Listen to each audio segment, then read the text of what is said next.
survey one time asked thousands of working men why they got up in the morning and went to work, and 19 out of 20 didn't know. 19 out of 20 working people didn't have the foggiest notion of why they got up in the morning and went to work. Under closer questioning, they said, well, everybody works.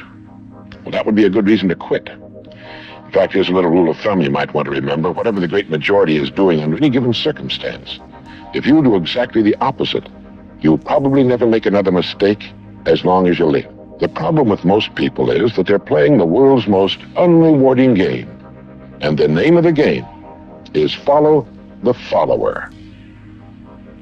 Wait, there was a point in time where going to work was a choice? Did they not have to pay bills? All jokes aside, this is far deeper than that. It is a question of conformity. Are you you, or are you trying to be a different you because you think that is what someone else wants, or how you think that you can survive here? Have a little think about it and let me know in the comments below. Welcome to my Awoken family. It's Thursday, the weekend is nearly here. As always, make sure to leave a positive comment to try and uplift someone who might be struggling right now. As always, today we're exploring fascinating theories, hidden truths, and connecting the dots that will leave you questioning everything. So let's jump right into that rabbit hole. There's a group where they're trained in how to subversively edit Wikipedia pages, and this whole organization is run by, her name is Susan Goff. She spent 25 years working for the Department of Defense, and she's been trained in PSYOP, the psychological operations training. So this is one of the women that are controlling this, and essentially what they do is they go into the Wikipedia pages, they actually edit out their doctor and PhD references, so it makes them look to a normal person like they're just a normal person without any credentials. So they do all these very subtle,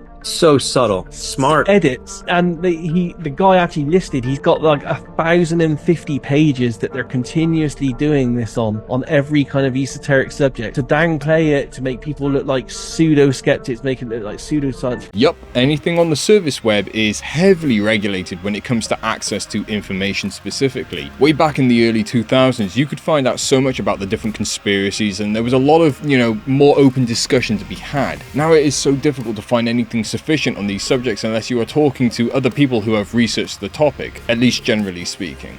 Realize the world is a little bit odd.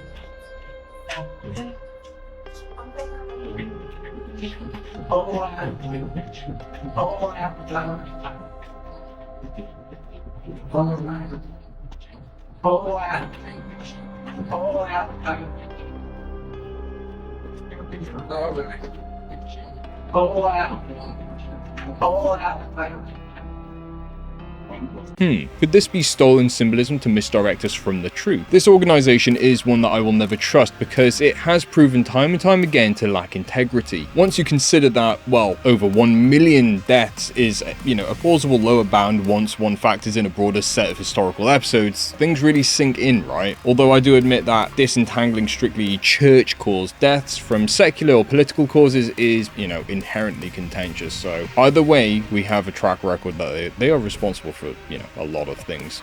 Wouldn't it be crazy if Barack Obama's presidency was simply a puppet show propped up by billionaire families? Just like every other presidency. Including this one, by the way, but let's move on. We'll chirp Obama because I know you guys like that. Let's start with the Crown family. They have massive stake in General Dynamics. They provided Obama with millions of dollars in funding. During Obama's presidency, they bought out 11 different firms specializing in weaponized satellites, drones, Obama's favorite things.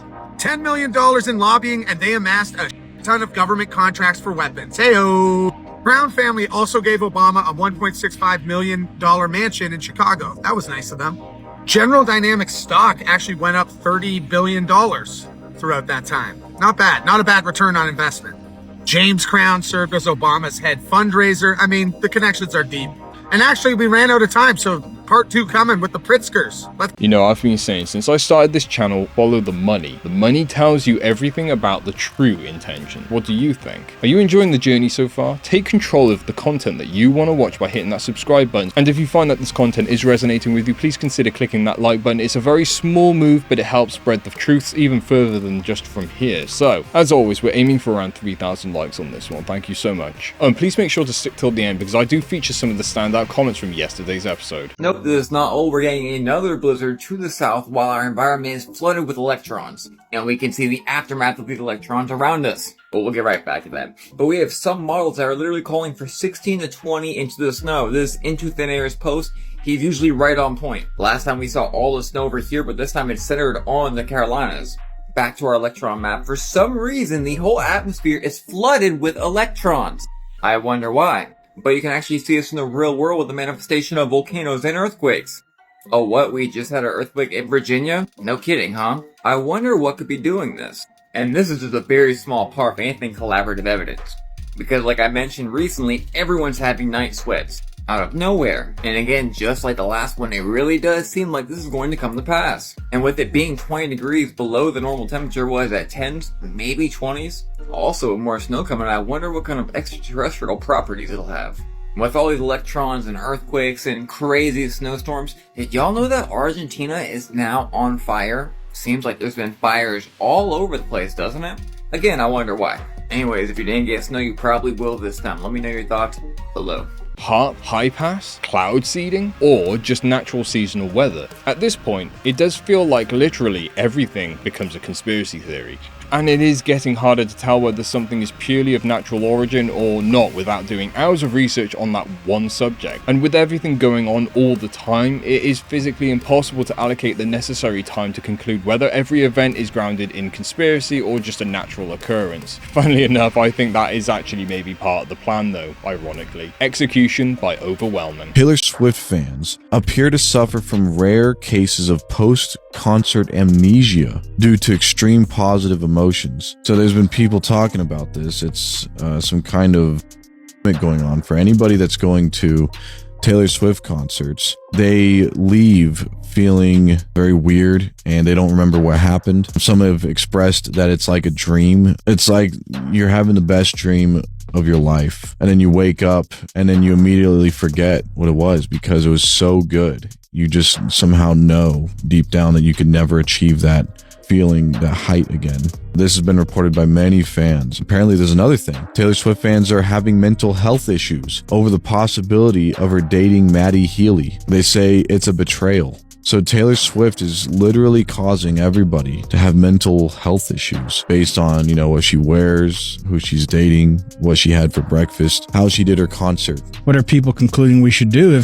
People are literally having amnesia. That's not good. Well, there's one possible solution. Dr. Ewan McNay, who is an associate professor of psychology, clarifying that everyone's brains will have different reactions to extreme positive emotions in a similar way to how different people react to highly stressful situations. So he says people could try to jump up and down and scream a little less to control the excitement, he advised. Yeah, something about this just does not sit right with me, especially when you factor in that she is a self-proclaimed witch. Now, logically speaking, do you think that they are using some kind of subsonic devices to project inaudible frequencies into that crowd to affect brain activity, or is this just, the euphoria explanation covers it? I don't know. Let me know in the comments. Tom Hanks, he's been one of the biggest TV and movie stars for decades. This is his son, Chet Hanks. Now, together, Tom and Chet probably just look like the ordinary father and son duo to people that I call inside of the box thinkers. Now, to people like me, who I call outside of the box thinkers, they see something very different when they look at Chet. For example, here, in this picture, okay, we already see that he has this tattoo on his chest. But that is not the focal point of this image at the moment. What I'd like to know is, what is this? And what is this? Here he is again, shirtless, in what looks like just a normal everyday photograph with no top. And then we look a little bit closer, and we see this. What is that? Again, shirtless, body looks impeccable. And then we take a closer look and just look at this line all the way around to here. What is that? No, I don't want to make any claims or speculate anything in this video. I'll leave that up to you guys. What do you think about this? Let me know in the comment. Oh, and if you're not following me yet, you should be.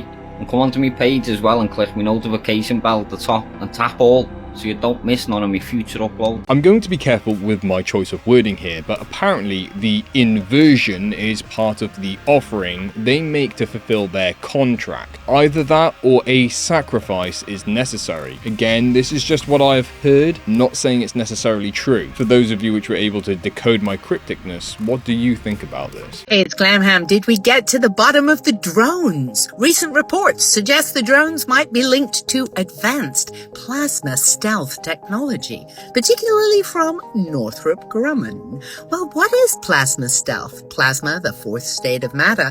The stealth element involves creating a layer of ionized gas or plasma around a vehicle. This plasma can manipulate radio waves, making the object harder to detect. Imagine a cloaking device for an aircraft. Well, Northrop Grumman is at the forefront of this innovation with several contracts from the US Department of Defense. And they are working on experimental systems to enhance our military capabilities. And guess what? The technology's not just for planes. It can be applied to unmanned aerial vehicles, hello, drones, or, for example, naval vessels, because why wouldn't they want to be invisible? Cloaking technology is an evolving craft because you have to keep the plasma field stable and integrate with existing technology. Northrop Grumman is not going it alone and in fact is collaborating with various defense organizations to push the tech forward. Well, they're not the only ones getting in on the juicy brand collabs with the Department of Defense. Lockheed Martin, $11.76 billion for hypersonic UAVs with plasma shielding. Raytheon, $950 million. General Atomics, $500 million. It seems the Department of Defense is betting down hard on plasma stealth. And to think we could have seen the birth of it all in New Jersey. Or, of course, it's just a coincidence. I'll see you in the comments. Take care. Yep, the drones and the orbs of the New Jersey incident, as well as the stuff taking place around the world, are a result of this technology. I made a video on this on Nexor News at the beginning of December explaining this, as well as in my episodes around the end of November when this story started to take off. I hate to say it, but I did try to tell you, for those that were adamant that this was a spiritual event as far as it being, you know, angels and demons, etc. Believe me, when I say that they have technology that would make us believe we are actually still in the Stone Age compared to what they have access to, I'm not kidding. But on the flip side, it's spiritual in the sense that this is an active attack on our spirituality. A massive shout out to my amazing channel members. You really are the backbone of this community and you keep it alive and thriving. If you'd like to join and unlock some exclusive perks, check the link in the description. Your support really does make all of this possible, so thank you so much. And there's a sweet spot, not right there. Oh, it's starting. There! Here we go. Is actually levitating with sound. It's an acoustic levitator. Watch this.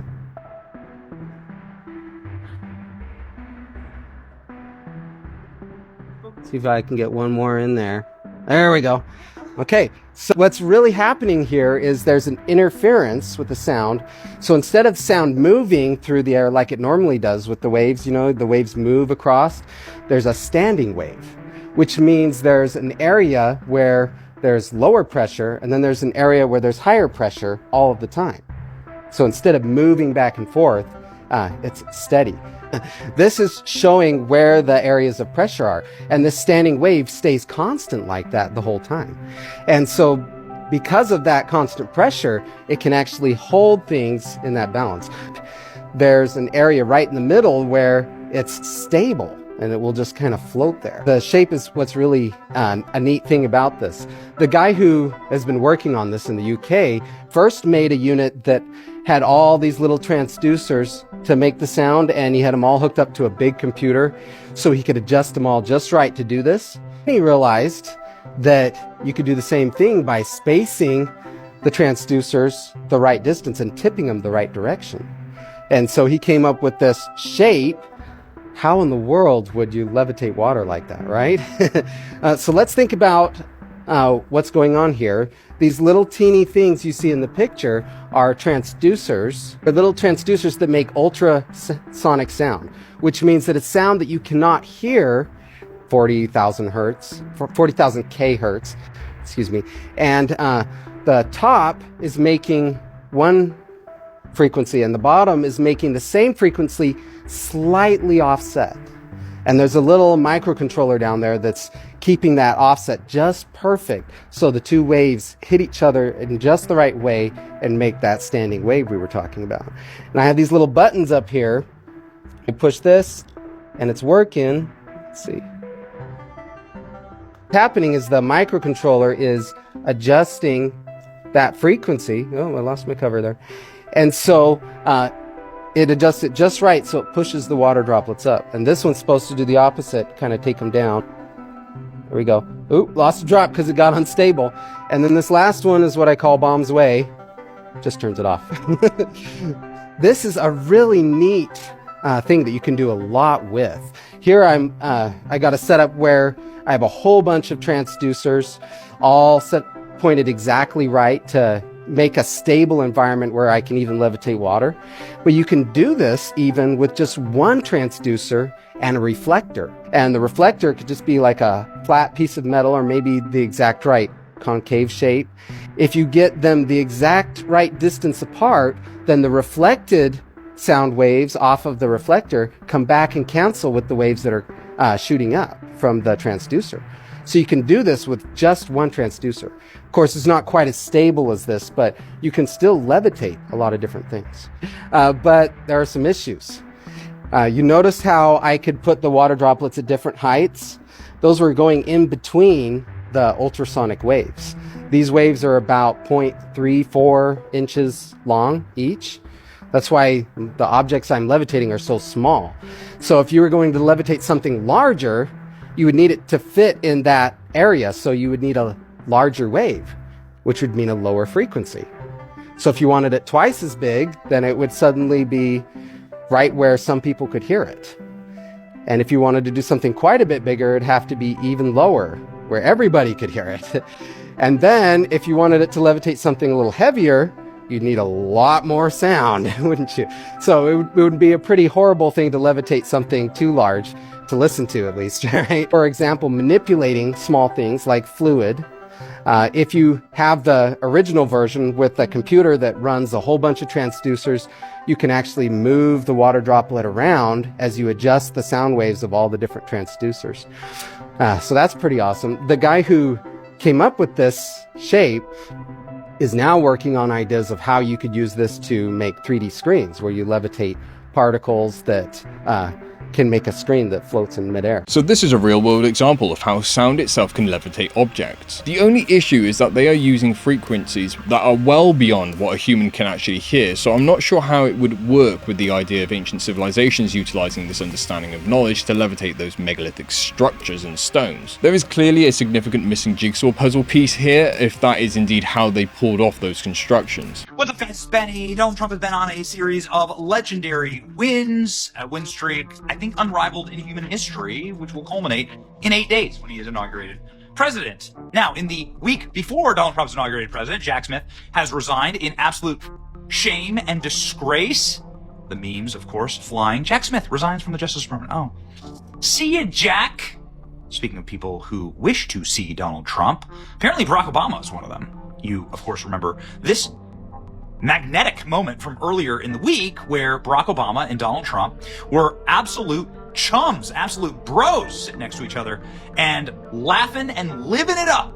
Ladies and gentlemen, nobody knew what they were saying, although some lip readers were able to get little bits and pieces here, okay? So lip reader reveals what Trump told Obama, and they will find a quiet place to discuss a matter of importance at Jimmy Carter funeral. Okay, cool. This is something that the lip readers were able to get. Apparently, the two of them were cracking a few jokes, and the lip reader said that they needed to find something to discuss a matter of importance, according to forensic lip reader Jeremy Freeman. Well, ladies and gentlemen, turns out that the lip reader was correct, and that AI has stepped in in order to fill in the blanks and has created an unbelievable video that has swept the internet of what these two were actually saying. Now, you could tell that they were talking under their breath. They're very good at this. They know that there's cameras on them at all times. They're inarguably two of the most powerful and famous political leaders on Earth and in American history, I mean, quite frankly. And so these guys aren't going to spill beans, as it were, sitting there knowing that all the cameras are trained on them. But everyone was remarking about how jovial they seemed together. Now AI has stepped in. Now there's these versions of what might have happened. These are some versions. A little different version here. This is again different AI, still entertaining. Trump is my president, ladies and gentlemen, and Melania and Trump laughing as Obama cries, and Obama getting a little pat and a rub down there from Donald Trump. That's right, I am your president. But this is what caught my eye this weekend. I posted it, and it got millions of views and a lot of reposts, and everyone saying, well, this certainly seems accurate. This was from a very famous AI account that used the voice mapping and lip mapping of the two men in order to show us what exactly they were saying. Ladies and gentlemen, what I'm about to play you is something that you will find completely and totally fascinating. You'll see what they were actually joking about. I love this. Here we go. Well, Mr. President. For the second time. Barack, very nice to see you. Congratulations. So how you doing? A lot better, Dad. Hell, I bet knew you'd win. Oh, really? Oh, come on. Anyone could beat her. She's Didn't just... I was just his opponent. You know what happened? He just didn't want to leave. I know. This is what happened. I did what I could to help her. She was horrendous. I know. You know what I realized? Hillary still hates me. So much. I know. She'll never forget me.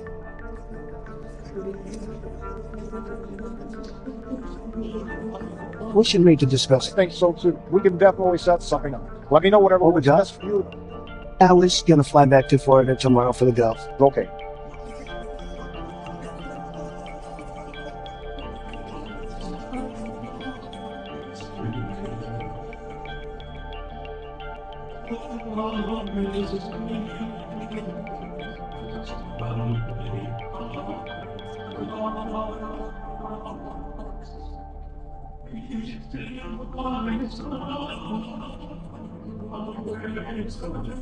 Did you see that?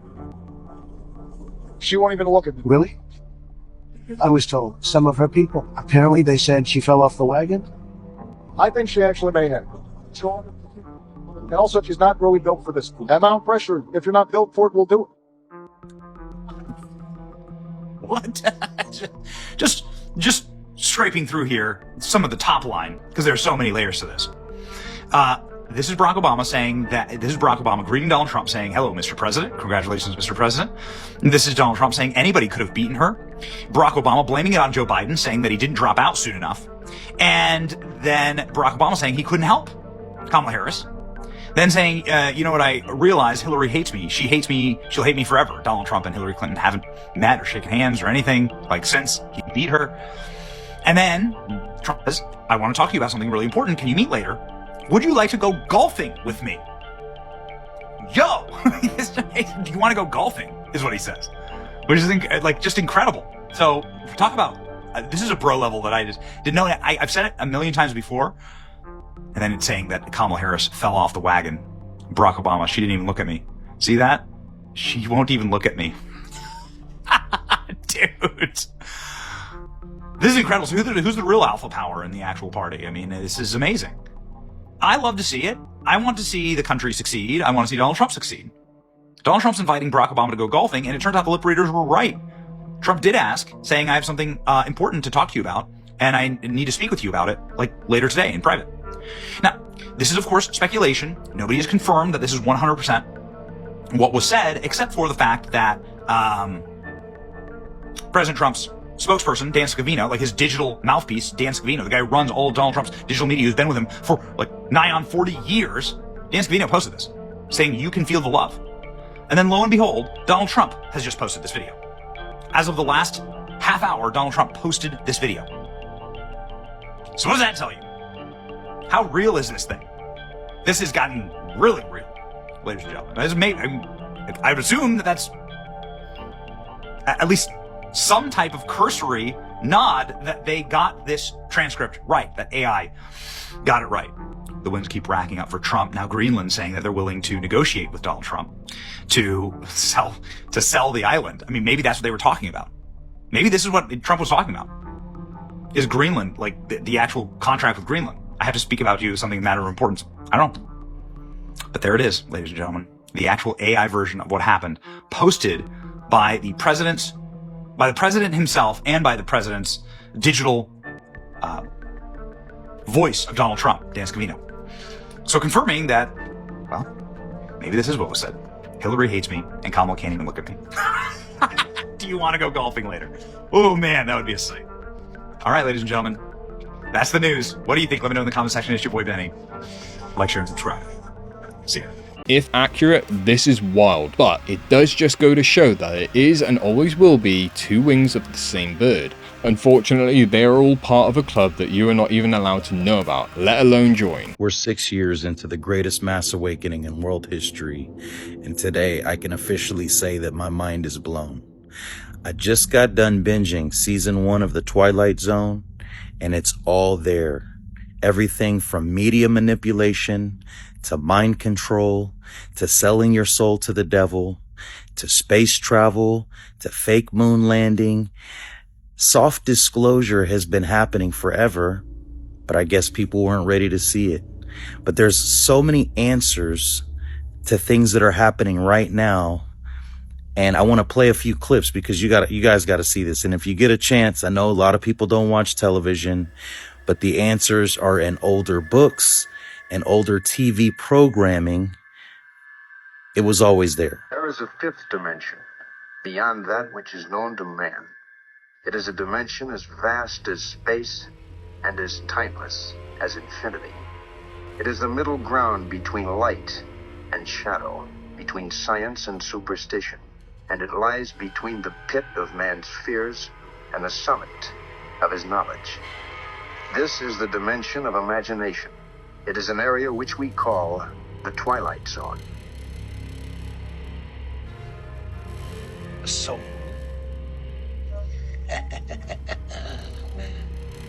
You're the devil. At your service. How about it, Mr. Benninger? Why not? A partnership of a sort. You deed to me your so-called soul, and in exchange I give you immortality.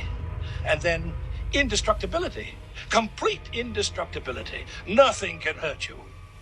Nothing can hurt me? And I live forever? Certainly. Why not forever? Governments and institutions may disintegrate. People die. But Walter Bedecker goes on and on. You are now the proud possessor of a robot built in the form of a woman. To all intent and purpose, this creature is a woman.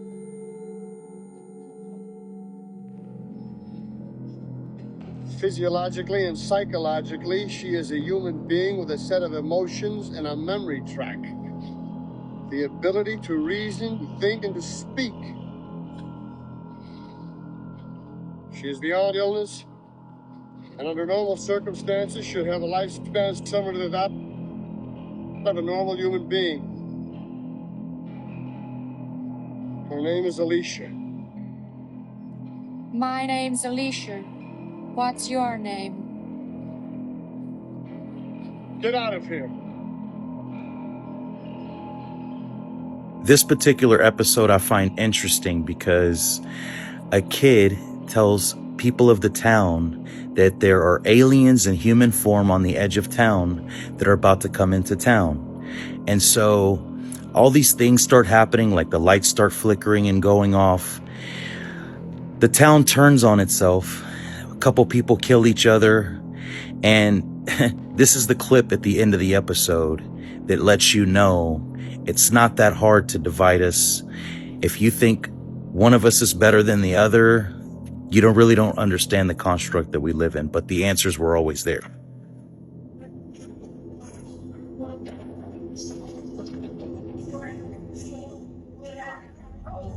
Understand the procedure now?